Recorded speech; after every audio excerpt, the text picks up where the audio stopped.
اشارہ ملتا ہے کہ جو اپنی زبان پہ قابو رکھے گا اور اسے اللہ کی یاد سے تر رکھے گا اس کا دین سلامت رہے گا۔ ایک ذکر ہے زبان کا جو سبحان اللہ و بحمدہ سبحان اللہ العظیم، یہ آدمی 24 گھنٹے نہیں کر سکتا، لیکن اس ذکر سے ایک اور ذکر جنم لیتا ہے۔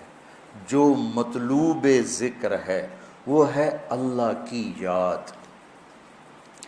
ذکرہ کا مطلب یاد کرنا ہوتا ہے، اور یاد کا تعلق زبان سے نہیں دل سے ہے۔ پہلے دل میں یاد آتی پھر زبان پہ ادائیگی ہوتی۔ ابھی آپ سب کو گھر یاد آ رہا ہے دیکھ کیسے سبحان اللہ نکلا ہے۔ تو کیا خیال ہے کہ آپ سارے بیٹھ کے تسبیح پڑھ رہے ہو، گھر جانا گھر جانا گھر جانا گھر جانا، کہ دل کی ایک کیفیت ہے۔ تو یہ جو دل کی کیفیت ہے اس کو ذکر کہتے ہیں۔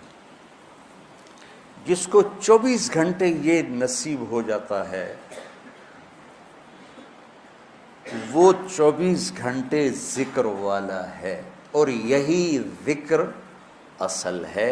پہنچنے کا ذریعہ ذکر لسانی ہے کہ ہم کثرت سے قرآن کی تلاوت اور اللہ کی حمد و ثنا کو اپنی زبان پہ لائیں۔ لاتے لاتے لاتے جب دل میں ہر وقت اس کی یاد بس جائے گی، پھر زبان سے کہے بغیر سبحان اللہ کا اجر ملے گا، الحمدللہ کا اجر ملے گا، اللہ اکبر کا اجر ملے گا، لا الہ الا اللہ کا اجر ملے گا، سبحان اللہ و بحمدہ اور سبحان اللہ العظیم کا اجر ملے گا۔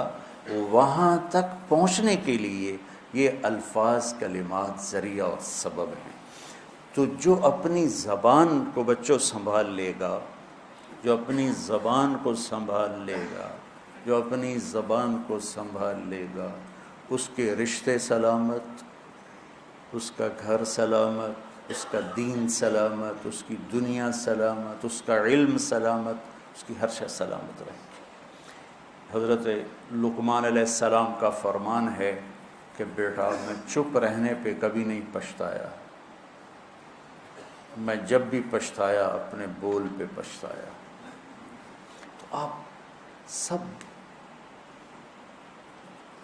بچوں کو میری یہ درخواست ہے، من سکت بولو سلم، من سکت سلم، من سلم نجا۔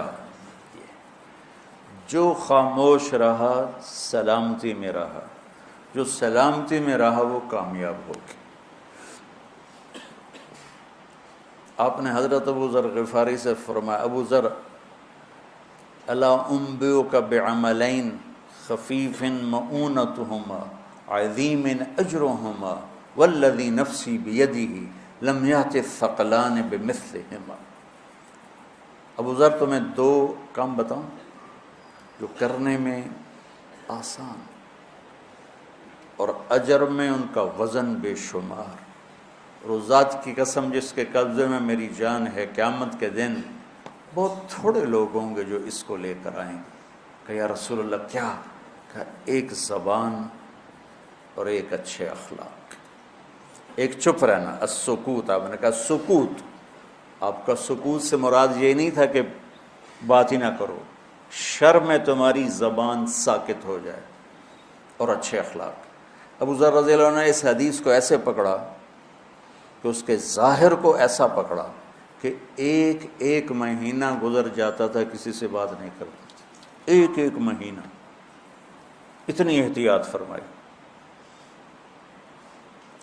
اور پھر اللہ کے نبی نے کہا کہ میرے صحابہ میں 4 آدمی ایسے ہیں جن سے اللہ پیار کرتا ہے، وعلی منہم وعلی منہم وعلی منہم۔